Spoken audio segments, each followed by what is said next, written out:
علیہ السلام نے ارشاد فرمایا کہ میں اس شخص کو جنت کے وسط میں گھر کی ضمانت دیتا ہوں. کس شخص کو؟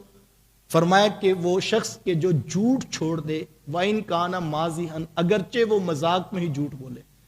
مذاق میں بھی کوئی شخص جھوٹ بولنا چھوڑ دے تو میرے حضور فرماتے ہیں میں محمد اس کو جنت کے درمیان میں گھر کی ضمانت دیتا ہوں.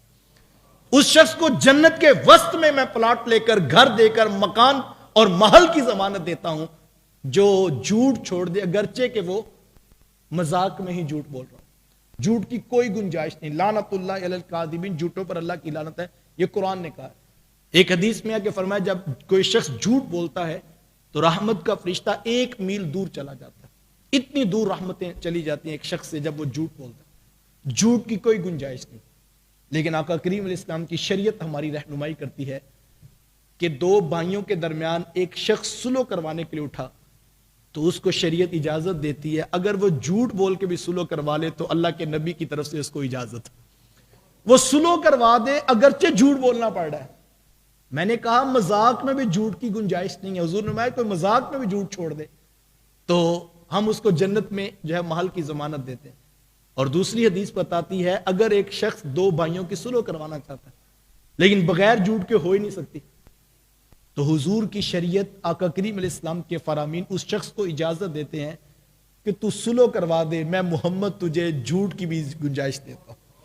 ذرا غور کیجئے کتنا بڑا کام ہے. کہیں پر اجازت نہیں جھوٹ کی اور یہاں مذاق میں بھی اجازت نہیں.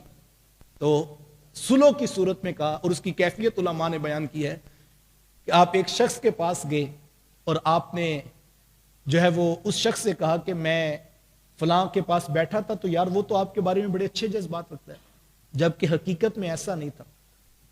تو ظاہری بات ہے جب آپ کسی کو کہیں گے کہ فلاں شخص آپ کی تعریف کر رہا تھا، آپ کو غلط فہمی ہوئی ہے، ایسا نہیں ہے وہ، تو اس شخص کے دل میں گنجائش بن گئی. تو اس نے کہا اچھا جی میں آپ کہتے تو مان لیتا ہوں. اب وہ شخص اٹھ کے پہلے کے پاس گیا اور اس نے کہا کہ وہ شخص ایسا نہیں ہے، وہ آپ کے بارے میں بڑے اچھے جذبات رکھتا ہے جبکہ حقیقت ایسی نہیں. اب یہ جھوٹ بول رہا ہے.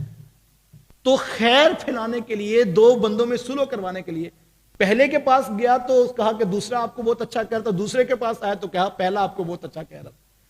تو اس نے دونوں کو ہی غلط بیان نہیں کی اور دونوں کے لیے جھوٹ بولا لیکن دونوں کے دل میں نرمی پیدا ہوگی اور ایک نے کہا اچھا یار کوئی مسئلہ نہیں، اگر آپ ضمانت دیتے ہیں میں ایسا نہیں تو میں صلح کر لیتا ہوں. اب ان کی صلح ہو گئی اگرچہ جھوٹ کی وجہ سے ہوئی ہے.